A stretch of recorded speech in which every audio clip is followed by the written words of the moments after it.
ঠাকুরগাঁয় খুব শীত, ঠান্ডা, কুয়াশা, বাইর হওয়া যায় না ঘর থেকে 12টা পর্যন্ত। রাতেও খুব ঠান্ডা, শীত পড়তেছে বৃষ্টির মতো। ভালোই শীত পড়ছে, শীত একটু বেশি।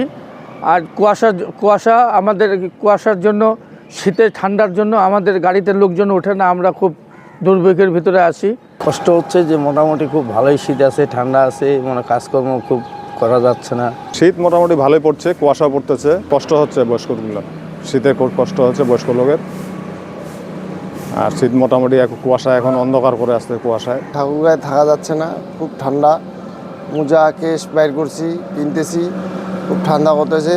এই যে দোকান খুলতে আসছি খুব সকালে, খুব ঠান্ডা করতেছে, খুব কুয়াশা। এতে মানুষের খুব কষ্ট হচ্ছে, খুব ঠান্ডা করতেছে, মানুষ খুব কষ্টে আছে। প্রচণ্ড শীত পড়ছে, মানে বলতে গেলে খুব ভালোই। তো এই শীতে মনে করেন যে অনেক দিন পর এত ভালো শীত পড়ছে, তো অবশ্যই ভালো লাগতেছে। তার সাথে একটু অন্যরকম ফিল হচ্ছে। তো নতুন এবং ফিরে আসা গ্রাহকদের জন্য নগদে চলছে ক্যাশব্যাক সহ প্রতিদিন হাজারো উপহার জেতার সুযোগ। হবে আশা আর ফেরা, সারপ্রাইজ সেরা।